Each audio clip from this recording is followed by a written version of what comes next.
And it's good to meet Leslie. I talked to her by phone. We've emailed back and forth, and it's good to meet you. I looked around for you, and I had a picture of you, but you weren't dressed that way. So I didn't recognize you in your garb.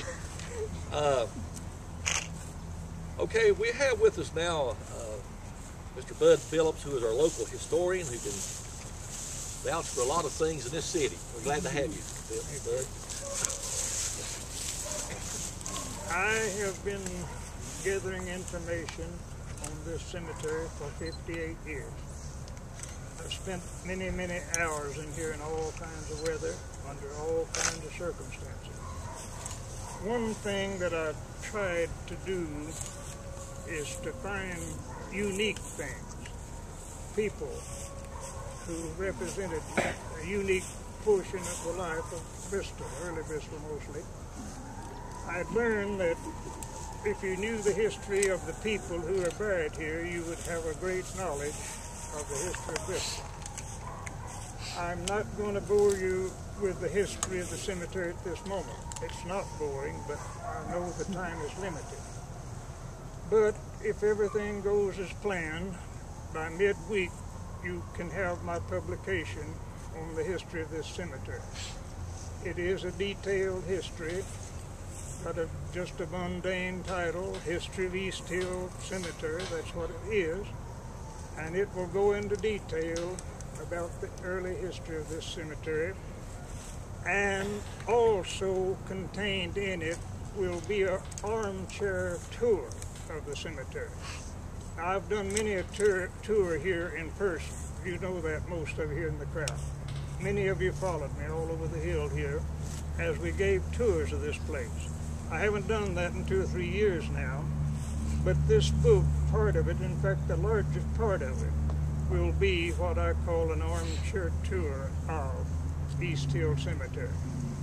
There are many people buried in here that have a unique past, and that will be pointed out to some extent in the book. To my right is a fellow who married over 5,000 people, or that is 5,000 couples. He was known as the Marion Parson. He is right here. Down the hill a little way is the slave section, very small slave section, but in that place is buried a man who was once thought to be the oldest man in the world. He died at the age of 132, supposedly. When he was 120 years old, he helped lay out the town of Bristol by being the chain carrier for the surveyors. He had prophesied long before it happened that there would be a city in the valley here, and he had the distinct privilege of helping to lay it out when the surveyors did their work to do that. They're all over this section here. I can't take time to go into them, but just over the hill there, you'll find a little stone that says George P. Pepper. Now that doesn't mean anything to you, but I bet you most of the people in this crowd's had a Dr. Pepper to drink. George P. Pepper is the father of Dr. Charles T. Pepper, 1830-1903, for whom the Dr. Pepper drink was named. He's right over the hill, and you'll see the big stone there says Pepper, and the little stone tells you the story. Just back of him upon the hill is a man who had the name, unusual name, of James King James. The family name was James, and they wanted to name him after old Reverend James King, who was practically worshipped in this country, and so he became James King James. He has a very modest stone, you have to hunt for it, but he is the fellow that started the automobile industry in Bristol, having the first car here, and also having the first sales agency cars in Bristol. I give him credit for having been the founder of the automobile business in Bristol. Back of me here a little ways, out there, George Davis. You'll find the name on the tombstone. He is thought to have been the man who fired the first shot in the Battle of Manassas.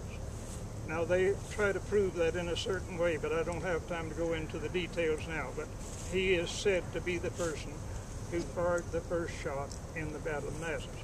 Back there's James Keeling. You know the story of James Keeling, who single-handedly defended the bridge at Strawberry Plains and saved it for the Confederacy.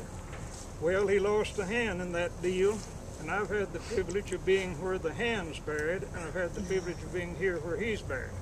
His hand is buried in an old family cemetery at Strawberry Plains, Tennessee. And I have been right there and seen the grave where it's supposed to be at the foot of that grave. So there we have him. Well, unique things in the heavens cease. Unfortunately, this didn't happen in time to get it in the book, or the booklet rather. But here is going to be something that will be considered a unique thing for this cemetery in all the years to come. It's a beautiful monument, very fine monument, and I'm happy to see it put here. And I can add that to my list of unique burials in East Hill Cemetery. There are many more, but time does not permit me to tell. The publication will tell far more than I could stand here and tell you today. I thank you for coming, and I want to thank the people, whomever they were, and I know most of them, who stood behind this thing and brought it to pass. You've done a great thing for East Hill Cemetery, and it just adds to the uniqueness that we already have. Thank you very much.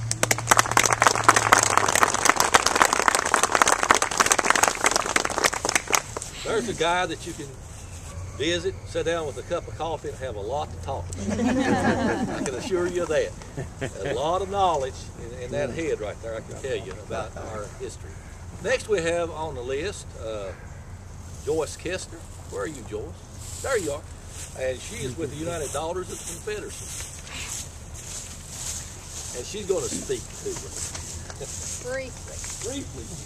The Ann Carter Lee chapter was established in Bristol in 1928. Our purpose is to memorialize the sacrifice and suffering of Confederate men and their families and to pay tribute to their historic efforts. We welcome all of you here today. We're honored to be present. And there's many special groups here, but I would especially like to mention the John Emmert family, who has several members here, the city officials, historians, and sons of the Confederate veterans. This long-coming occasion has taken many hours and months of preparation, and a special group of workers have made this day possible with many trips back and forth from the areas round about, especially James Dotson, Leslie Kalin, and Scott Walter, are great leaders in this plan of action for the memorial service for John W. Emmert. Mr. Emmert lived in Bristol and discovered the Back Creek Stone in Tennessee in 1889, and his story is one of great interest to all of us. And the evaluation and scientific explanation is still in study. This discovery started with the microscopic examination of a one-of-a-kind archaeological artifact evaluation. The unveiling of this monument is a great memorial to Confederate John W. Emmert and the only second Confederate monument in Bristol. Just recently we moved our Confederate soldier from the train station where it received, we are sorry to say, a lot of damage. It's now by the Virginia Fire Hall. If any of you would like to drive by and see that, we are right now working on the preservation of that. We also have a cookbook over here for sale to promote that project. Thank you again for inviting the Ann Carter Lee UDC, and we feel this is a beautiful addition to our Confederate history in Bristol. Thank you.